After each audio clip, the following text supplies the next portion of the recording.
Welcome to YouTube channel. ನೋಡ್ಕೊಳ್ಳಿ, UPI payment ಅಂದರೆ ಎಲ್ಲರಿಗೂ ಗೊತ್ತಿದೆ ನಿಮಗೆ. ಡಿಸೆಂಬರ್ 31 ಈ ಚಾನಲ್ಗೆ ಗೂಗಲ್ ಪೇ, ಫೋನ್ಪೇ, ಪೇಟಿಎಮ್ ಖಾತೆ ಬಂದಾಗುತ್ತಂತೆ. ಯಾರಿಗಂತ ನೋಡ್ತಾ ಹೋಗೋಣ. ಅದಕ್ಕಿಂತ ಮುಂಚೆ ಹೊಸದಾಗಿ ನೋಡ್ತಾ ಇದ್ದಾರೆ, ಪ್ಲೀಸ್ ಸಬ್ಸ್ಕ್ರೈಬ್ ಮಾಡ್ಕೊಳ್ಳಿ.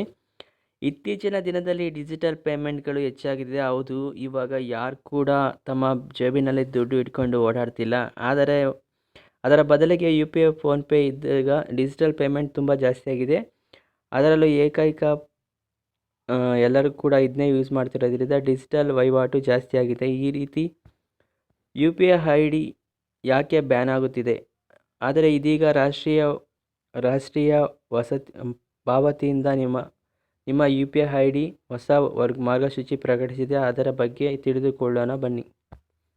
ನಿಮ್ಮ ಎಲ್ಲ ಬ್ಯಾಂಕ್ಗಳು ಮತ್ತು ಗೂಗಲ್ ಪೇ ಹಾಗೂ ಫೋನ್ಪೇನಲ್ಲಿ 1 ವರ್ಷದಿಂದ ಯಾವುದೇ ವಹಿವಾಟು ನಡೆಸದೇ ಇದ್ದಲ್ಲಿ ಅಂತಹ UPI IDಯನ್ನು ಬ್ಯಾನ್ ಅಥವಾ ನಿರ್ಬಂಧಿಸುತ್ತಾರೆ ಎಂದು ತಿಳಿದಿದೆ.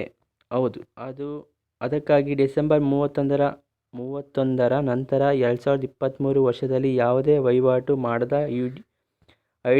ಐಡಿಗಳನ್ನು NPCI ನಿರ್ಬಂಧಿಸುತ್ತದೆ ಎಂದು ತಿಳಿಸಿದ್ದಾರೆ. UPI ID ಹಾಗೂ ಹಲವು ಪೇಮೆಂಟ್ ಯೋಗ್ಯವಲ್ಲದ UPI IDಯನ್ನು ಕೂಡ ಬ್ಯಾನ್ ಮಾಡ್ತಾರೆ. ನಿಮ್ಮ ಮೊಬೈಲ್ ಫೋನ್ನಲ್ಲಿ ಸಂಖ್ಯೆ ಹೊಂದಿರುತ್ತದೆ. ಅದಕ್ಕಾಗಿ NPCI ಅವರ ಮಾರ್ಗಸೂಚಿ ತಕ್ಕಂತೆ ಎಲ್ಲ ಥರ್ಡ್ ಪಾರ್ಟಿ ಅಪ್ಲಿಕೇಶನ್ ಮತ್ತು PSP ಬ್ಯಾಂಕ್ಗಳು ಚೆಕ್ ಮಾಡುತ್ತಿದ್ದಾವೆ. ಹೀಗಾಗಿಯೇ ನಿಮ್ಮ UPI ID ಯೊಂದಿಗೆ ಯಾವುದೇ DBT ಮಾಡಿದಂತಹ ಎಲ್ಲ ಐಡಿಗಳನ್ನು ಮಾಡುತ್ತಾರೆ. ಓಕೆನಾ? ಕ್ಲಾಸ್ ಮಾಡಲಾಗುತ್ತದೆ.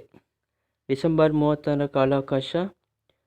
UPI ಗುರುತಿಸಲು ಬ್ಯಾಂಕ್ಗಳು ಮತ್ತು third party application NPCI December ಒಳಗಡೆ ಅವಕಾಶ ನೀಡಿದೆ. ನಿಮ್ಮ UPI IDಯನ್ನು ನಿರ್ಲಕ್ಷಿಸುವ ಮೊದಲು ನಿಮ್ಮ ಸಂಬಂಧಿತ ಬ್ಯಾಂಕ್ಗಳು ನಿಮ್ಮ ಇಮೇಲ್ ಅಥವಾ ಸಂದೇಶ ಮೂಲಕ ನೋಟಿಫಿಕೇಷನ್ ಕಳಿಸುತ್ತಾರೆ. ಓಕೆನಾ? ಇಷ್ಟು ನೋಡ್ಕೊಳ್ಳಿ. ನಿಮ್ಮದು ಇದರ ಉದ್ದೇಶ ಏನು? UPI IDಯಿಂದ ಹಲವಾರು ತೊಂದರೆಗಳನ್ನು ಕಾಣಿಸಿಕೊಂಡ ಬ್ಯಾಂಕ್ ಉಳಿದ ಹಣ ವಹಿವಾಟುಗಳು ಬಹಳ ತೊಂದರೆ ಆಗುತ್ತಿದೆ. ಅದರಿಂದ ಈ ಸಾಧ್ಯತೆ ಇದೆ. ಈ ಬೆನ್ನಲ್ಲಿ ಈ ಥರ ಮಾಡ್ತಾಯಿದ್ದಾರೆ. ನಿಮಗೂ ಕೂಡ ನೋಡ್ಕೊಳ್ಳಿ. ಜಾಸ್ತಿ ದಿನ ಯೂಸ್ ಮಾಡಿಲ್ಲ ಅಂದರೆ ನಿಮಗೂ ಕೂಡ ಯೂಸ್ ಮಾಡೋಕ್ಕಾಗೋದಿಲ್ಲ. ಒಂದ್ಸರಿ ಚೆಕ್ ಮಾಡ್ಕೊಳ್ಳಿ. ಇದೇ ರೀತಿ ನೋಡ್ತಾ ಇರಿ. Thanks for watching this video. Take care. Bye.